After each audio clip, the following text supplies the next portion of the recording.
INCC, se você está procurando um imóvel na planta, provavelmente já ouviu falar desse termo. Mas o que é o INCC? Como que ele é calculado? Você tem que pagar o INCC? Vamos conversar sobre isso agora. Mas antes, meu nome é Leandro Colobiali, sou especialista em lançamentos imobiliários em Campinas e região. Já deixa seu like, segue o canal e bora pro vídeo.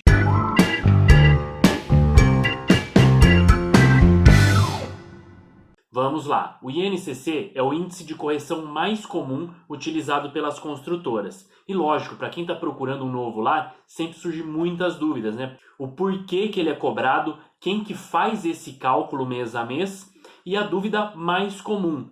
O INCC corrige o meu saldo de financiamento ou o meu saldo de período obra, ou os dois? Já vamos falar disso, mas antes, o que é o INCC? O INCC basicamente é a inflação da construção civil, é o cálculo da inflação da construção civil e as construtoras usam esse índice para manter sempre a saúde financeira da obra em dia. É igual à inflação de alimentos e outros materiais que a gente consome no dia a dia. Se eu comprar um litro de leite hoje, vai ser um valor. Daqui a um ano, esse litro de leite vai estar um pouquinho mais caro. Na construção civil é a mesma coisa, só que o cálculo vai ser feito em cima de outros materiais e outros serviços. É claro que ninguém gosta do INCC porque está ali corrigindo as suas parcelas. Agora pensa comigo, o INCC é uma das ferramentas que torna a obra possível, viável e segura tanto para você, o comprador, como para a construtora. Porque quando a construtora viabiliza ali todo o projeto, vai ter a correção do material ao longo das obras. E a correção do INCC permite que a saúde financeira da construtora continue em dia sem risco nenhum de interrupção, sem risco de quebrar o próprio caixa. Então, você pagando um pouquinho dessa correção, seu vizinho mais um pouquinho, todos ali que compraram pagando um pouquinho, a obra com certeza vai estar com a saúde financeira em dia. É bom para você, é bom para a construtora, é bom para todo mundo. Já me perguntaram quem que faz o cálculo do INCC. Se é o governo, se são as próprias construtoras, cada um faz seu cálculo, como é que funciona?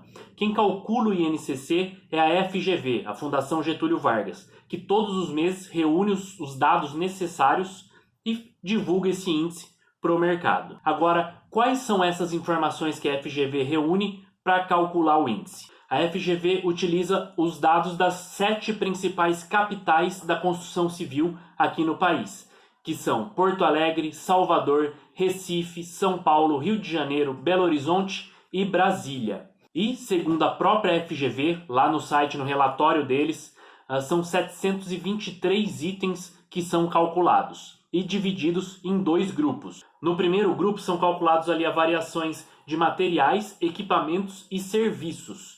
Mas quais são? Alguns exemplos? São tubos e conexões, condutores elétricos, vergalhões e arames de aço, ferragens para esquadria, concreto, as pias, as louças, madeira, enfim, aluguel de equipamento, enfim, vários itens que compõem ali. E também serviços, como o projeto da obra, caminhão para retirada de entulho e outros serviços relacionados. E o segundo grupo é a mão de obra, a variação de preço de mão de obra. Ou seja, para contratar ali o pedreiro, o engenheiro, o servente, o carpinteiro, todos os profissionais que trabalham dentro da obra, que fazem a obra acontecer. A variação de mão de obra. Bom, agora você já sabe o que é o INCC e por que existe esse repasse. Agora, aonde que ele incide? Vamos lá.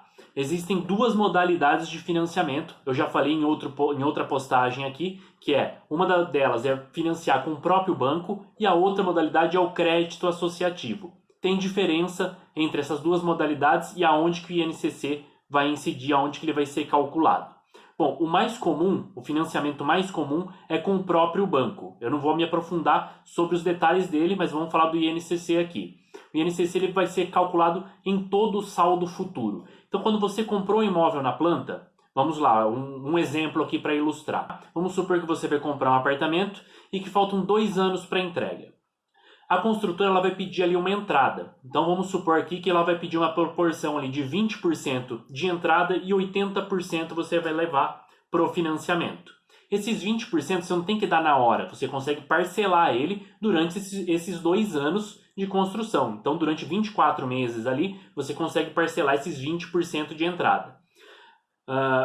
A construtora também provavelmente vai te pedir um ato, que é no momento ali da compra. Então vamos falar que desses 20%, 5% ela peça de ato.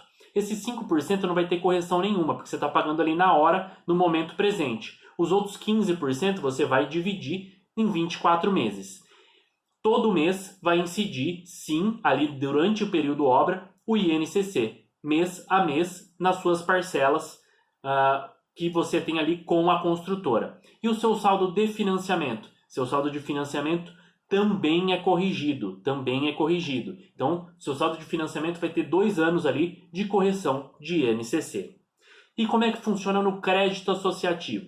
Crédito associativo é uma modalidade diferente, você já vai assinar o financiamento ali no momento da compra do apartamento. Você vai começar a pagar só depois desses 2 anos. Mas você já vai assinar o financiamento agora. Você assinando o financiamento agora, seu financiamento fica congelado. Ele não vai ter correção de INCC e nem nenhuma outra correção. Porém, as suas parcelas com a construtora durante as obras, sim, essas sim vão ter a correção do INCC. Então, essa é a principal diferença ali em relação ao INCC entre as duas modalidades. Com o próprio banco, o seu saldo de período obra ali, junto com a construtora, é corrigido pelo INCC e o seu saldo de financiamento também é corrigido pelo INCC. Já no crédito associativo, o seu saldo de financiamento fica congelado e o seu período obra ali, junto com a construtora, tem a correção do INCC. Para entender melhor como é que funciona as duas modalidades, quais as outras características delas, para entender melhor como é que funciona o crédito associativo, eu vou deixar o link aqui embaixo, mas você também pode entrar lá no meu blog, é a principal matéria que está lá. Legal, e como que é calculado o INCC na sua parcela? Por padrão, as construtoras utilizam o INCC de 2 meses antes. Então, por exemplo, você está comprando um imóvel hoje, vamos supor que você está comprando um imóvel em janeiro. Em fevereiro, você já tem uma parcela para pagar. Essa parcela de fevereiro vai ser com índice de correção de dezembro, 2 meses atrás. Não só essa parcela, como todo o seu saldo devedor, todo o restante do seu saldo, de acordo com a modalidade de financiamento. Se é próprio banco ou crédito associativo, conforme eu acabei de te explicar. Inclusive, o cálculo vai ser sempre esse: o seu saldo devedor mais a correção do INCC daquele mês. No mês seguinte, o seu saldo devedor mais a correção do INCC daquele mês. E assim por diante. Tem como a gente calcular antes da compra? Não tem como calcular antes da compra, porque são taxas calculadas mês a mês. Não tem como fazer. A gente consegue ter uma previsão, e a gente vai falar disso agora. A gente consegue ter uma previsão de taxa, mas a gente não consegue calcular a taxa exata para passar para você. Bacana. E o que esperar do INCC para o futuro? Como é que foi em 2022 e o que esperar para 2023? O INCC ele vinha estável até meados ali de 2020, depois que começou a pandemia. Então ele veio ali por muitos anos, uma taxa ali aproximada de 4% ao ano, o que dá cerca ali de 0,3, 0,4 ao mês. Todos os meses dava mais ou menos isso, 4% ao ano. Quando começou a pandemia, começou ali a faltar material no mundo inteiro, né? Foi uma crise global, começou a faltar material no mundo inteiro e com isso, com a escassez de material, os valores foram subindo. Quem tem para pagar, paga, quem não tem, tem que esperar. Então, houve uma elevação dos valores, principalmente de aço, por exemplo, vidro e outros materiais ali que são bastante utilizados na construção civil. Então, durante esse período ali de meados de 2000 até meados de 2022, a taxa do INCC ela vinha elevada comparado aos anos anteriores. Já no segundo semestre de 2022, as taxas mensais baixaram bastante. Para você ter uma ideia de como as taxas vieram bem baixas, a taxa de setembro de 2022 veio 0,09 e a taxa de outubro 0,04, praticamente zerado. E assim se manteve no segundo semestre, né? Taxas bem baixinhas. E essa é uma tendência de estabilidade, uma estabilidade para os patamares antes da pandemia. O que muitos analistas financeiros e econômicos indicam é que a gente vai ter uma estabilidade da inflação nos próximos 2 anos. A projeção do IPCA, por exemplo, que é o índice de inflação geral, né, do consumo aqui no Brasil, para 2023 é de 4,6%, bem abaixo dos últimos anos, né? E o INCC acompanha essa tendência, geralmente fica ali próximo do IPCA. Ou seja, são taxas que ficam dentro da meta esperada pelo governo. O que eu posso dizer é que provavelmente as taxas se manterão baixas e você pode fazer uma compra tranquila. Ficou alguma dúvida? Quer perguntar alguma coisa? Deixa aqui nos comentários ou entra em contato comigo direto pelo privado e eu vou ter o prazer em te responder. Gostou do vídeo? Deixa um like e segue o canal.